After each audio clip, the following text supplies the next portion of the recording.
السلام عليكم ورحمة الله. السلام عليكم ورحمة الله. من سيئات أعمالنا من يهده الله فلا مضل له ومن يضلل فلا هادي له وأشهد أن لا إله إلا الله وحده لا شريك له وأشهد أن محمدا عبده ورسوله أما بعد. கண்ணியத்துக்குரிய எல்லாம் உள்ள அல்லாஹ்வின் நல்லடியார்களே, அருமை பெரியவர்களே, தாய்மார்களே, சகோதர சகோதரிகளே, அல்லாஹ்வின் அருள் பொங்கும் புனிதம் நிறைந்த ரமலான் மாதத்தினை நிறைவு செய்துவிட்டு பெருநாள் தின நிகழ்ச்சியிலே பங்கெடுப்பதற்காக அதனுடைய தொழுகையை நிறைவேற்றிவிட்டு நாம் அங்கே கூடி அமர்ந்திருக்கிறோம். இந்த நாளில் நாம் செய்ய வேண்டிய மிக முக்கியமான ஒரு வழிபாடாக திருமுறை குர்ஆன் நமக்கு சொல்லித் தருகிற ஒரு செய்தி,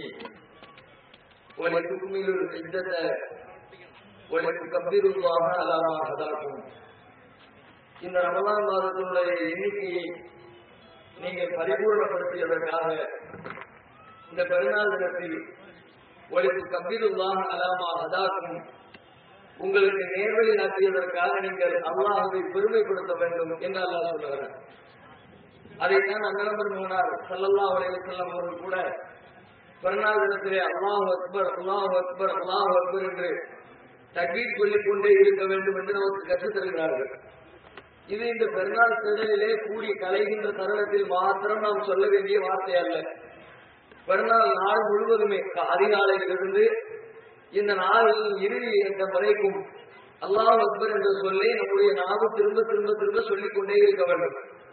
இந்த அல்லாஹ் அக்பர் என்று வார்த்தை சொல்லித் தரக்கூடிய இந்த வார்த்தையை நாம் சொல்வது என்பது ஏதோ மந்திரமாக சடங்காக சொல்வதற்காக காட்டி தரப்பட்ட ஒரு வாசகம் அல்ல.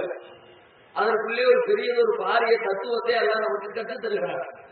அல்லாஹ் அக்பர் என்று சொன்னால் அல்லாஹ் மிகப்பெரியவன், அல்லாஹ் மிகப்பெரியவன் என்பதை இந்த நாள் முழுக்க ஒரு முஸ்லீம் சொல்வதனால் உலகத்திலே இருக்கிற பொருட்களை விட, மனிதர்களை விட, சொத்து செல்வங்களை விட, மரியாதைகளை விட, வேறு எந்த ஒரு அம்சத்தையும் விட அல்லாஹ் தான் பெரியவன்.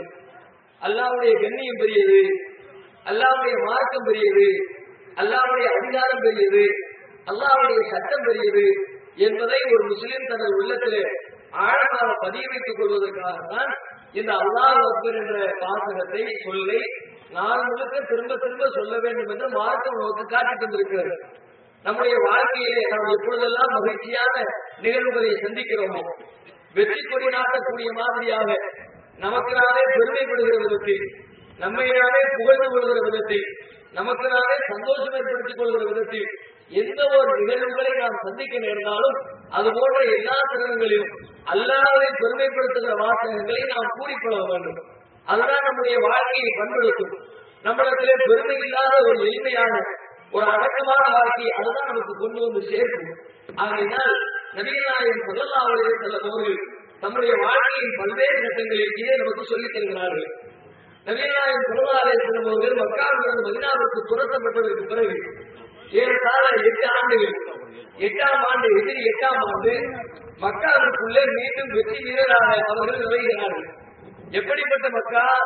அவர்கள் வாழ்ந்த ஊரிலிருந்து அவர்களை துரத்தி அடித்த கொடியவர்கள் வாழுகிற மக்கா, அவர்களுடைய சொந்த பூமியிலே வசிக்க விடாமல் அவர்களை சித்திரவதை செய்த மக்கா, இஸ்லாத்தை ஏற்றுக்கொண்ட காரணத்திற்காக இன்னலாம் துன்பங்களை அவர்களுக்கு ஏற்படுத்தி தந்த மக்கமா நகரம் அல்லாஹ்வின் தூதருடைய கரத்திலே ஒரு அற்புதமான முறையில் வெற்றி கனியாக வழங்கப்படுகிறது. அந்த வெற்றியை பெற்று நபிகள் நாயகம் ஸல்லல்லாஹு அலைஹி வஸல்லம் அவர்கள் மக்காவுக்குள்ளே பிரவேசிக்கிற அந்த கடைசி நிமிடத்தில் தன்னுடைய தோழர்களை, படை வீரர்களை அழைத்து வைத்துக் கொண்டு அங்கே ஒரு உரை நிகழ்த்துகிறார்கள். வரலாற்றிலே பொன்னெழுத்துக்களால் குறிக்கப்பட வேண்டிய ஒரு அற்புதமான உரை. உலக வரலாற்றில் எந்த ஒரு மன்னனும் அவன் வெற்றி பெறுகிற சந்தர்ப்பத்திலே கூறினால கூற முடியாத ஒரு அற்புதமான வாசகங்களை அண்ணல் பெருமகனார் அந்த இடத்திலே வைத்து பேசுகிறார்கள். என்ன சொல்கிறார்கள்? இந்த மக்காவை வெற்றி பெற்று நாம் மக்காவுக்குள்ளே விளைகிறோம். நம்முடைய ஆளுநரின் மக்கா வந்து விட்டது. மக்காவுக்குள்ளே இனிமேல் சென்று நாம் என்ன செய்தாலும், நம்முடைய எதிரிகளை அழித்தாலும், அவர்களை துன்புறுத்தினாலும், கடுமரத்தில் ஏற்றினாலும், பெண்களை கற்பழித்தாலும், வீடுகளை சூறையாடினாலும், பொருட்களை அபகரித்தாலும் நம்மை கேட்பதற்கு நாதி இல்லாத அளவிற்கு ஒரு மிகப்பெரிய வெற்றி நமது கரத்திலே வழங்கப்பட்டிருக்கிறது. ஆனால் இந்த வெற்றிக்கு சொந்தக்காரன் யார்? தன்னுடைய தோழர்களை பார்த்து சொல்கிறார்கள், லா இலாஹ இல்லல்லாஹு வஹ்தா வஸதக வஅதா வநஸர அபதா வஅஸ்ஸ ஜுந்தா வஹதம அஹ்ஸாப வஹதா. வணக்கத்திற்குரியவன் அல்லாஹ் என்ற ஒருவனை தவிர வேறு யாரும் இல்லை. வஸதக வஅதா, அவன் கொடுத்த வாக்குறுதியை அவன் உண்மைப்படுத்தி இருக்கிறான் என்று சொல்கிறார்கள்.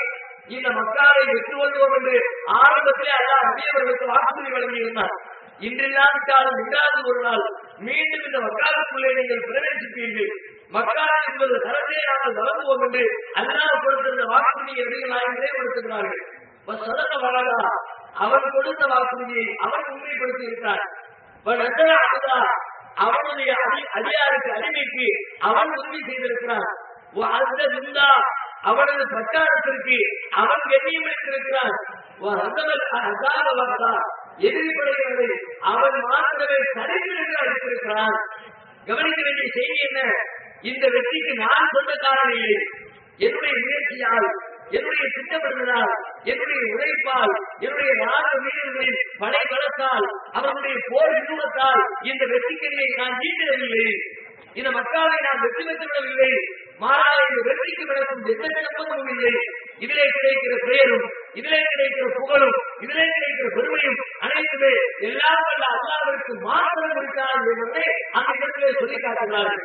இன்றைக்கு சாதாரணமாக ஒரு ஜனநாயக தேசத்திலே நடைபெறக்கூடிய தேர்தல் அடிப்படையிலே ஒரு ஆட்சியாளரை மாற்றிவிட்டு இன்னொரு ஆட்சியாளரை பதவிக்கு தேர்ந்தெடுத்து வைத்தால் முதல் ஆட்சியாளர் படுகிற பாட்டை கண்ணுக்கு கண்டால் கண்டு அனுபவித்துக் கொண்டிருக்கிறோம். நேற்று வரைக்கும் கோட்டையிலே அவர்கள் கொடிவிட்டு ஆட்சி செய்தவர்கள் இன்றைக்கு சிறைக்கு பிரிவில் கம்பியிலே கம்பியைக் கொண்டிருக்கிறார்கள். ஒரு சாதாரண வாக்கு தேர்தலில் இப்படிப்பட்ட ஆட்சி மாற்றத்திலே தலைவர்களும் அரசியல்வாதிகளும் ஆட்சியாளர்களும் தாம் தான் உயர்ந்தவர் என்ற பெருமிதத்தோடு நடந்து கொள்கிறார்கள் என்று சொன்னால், தம்மால் தோல்வி அடைந்தவர்களை துன்புறுத்துகிறார்கள் என்று சொன்னால், அதற்காக வேண்டி திட்டங்கள் வகுக்கிறார்கள் என்று சொன்னால், அந்த தருணங்களை நினைத்து பார்க்கிறார்கள். இந்த வெற்றிக்கு நான் சொந்தக்காரன் இல்லை, இந்த பெருமைக்கு நான் சொந்தக்காரன் இல்லை. இப்படி நம்முடைய வாழ்க்கையை எத்தனையோ பெருமைக்குரிய நிகழ்வுகளை, மகிழ்ச்சிக்குரிய நிகழ்வுகளை, சந்தோஷப்படுத்த நிகழ்வுகளை சாதித்து விட்டோம், பிறரை தோற்கடித்து விட்டோம், நாம் முன்னேறிவிட்டோம், வெற்றிக்குறி நாட்டிவிட்டோம் என்ற சிந்தனையை உருவாக்கக்கூடிய பல்வேறு தருணங்களை நமது வாழ்க்கையை நாம் சந்திப்போம். கடந்த காலத்திலே சந்தித்திருக்கிறோம், எதிர்காலத்திலையும் சந்திப்போம், நிகழ்காலத்தை சந்தித்துக் கொண்டு இருக்கிறோம். இது போன்ற தருணங்களை நாம் சொல்ல வேண்டிய செய்திங்க. அல்லாஹ் அக்பர், அல்லாஹ்தான் பெரியவன், அல்லாஹ்தான் இந்த வெற்றிக்கு சொந்தக்காரன், அல்லாஹ்தான் இந்த பேருக்கும் புகழுக்கும் முடித்தானவன் என்ற வாசகத்தை நமது உள்ளத்திலே நாம் நினைவுபடுத்திக் கொள்ள வேண்டும் என்பதை பாடப்படுத்தித் தருவதற்காகத்தான் பெருநாள் முழுவதிலும் அல்லாஹ் அக்பர் சொல்லுங்கள், திரும்ப திரும்ப சொல்லுங்கள், உள்ளத்திலே புறம்போட்டுக் கொண்டிருக்கிறது என்பதை நபிகள் நாயகம் காட்சி தருவதை பார்க்கிறோம். நபி இப்ராஹிம் அலைஹிஸ்ஸலாம் அற்புதமான ஒரு வரலாற்று மனிதர். இஸ்லாமியர்கள் மாத்திரமின்றி ஒட்டுமொத்த உலகமும் முன்மாதிரியாக ஏற்றுக்கொண்டு பின்பற்ற தந்த ஏராளமான பக்காளத்தை கொண்டிருக்கிற இப்ராஹிம் அலைஹிஸ்ஸலாமுடைய வாழ்க்கை வரலாறு. அவருடைய சின்னஞ்சிறு பருவத்தில் அவர்களுக்கு அல்லாஹ் வாரிசை வழங்கி திருமணம் முடிந்து எப்பொழுது ஒரு மனிதர் தனக்கு வாரிசு வேண்டும் என்று ஆசைப்படுவாரோ அப்படிப்பட்ட காலங்களில் இப்ராஹிம் அலைஹிஸ்ஸலாமுக்கு வாரிசு வழங்கப்படவில்லை. அல்லாஹ்விடத்தில் கேட்டுக்கொண்டே இருக்கிறார்கள், யாரெல்லாம் எனக்கு ஒரு பிள்ளையிட்டா, எனக்கு ஒரு வாரிசிட்டா வாரிசிட்டா வாரிசிட்டா என்று கேட்கிறார்கள் எந்த அளவிற்கு அவர்களுடைய வாழ்க்கையில் அந்திம காலத்தை அடைகிறார்கள்.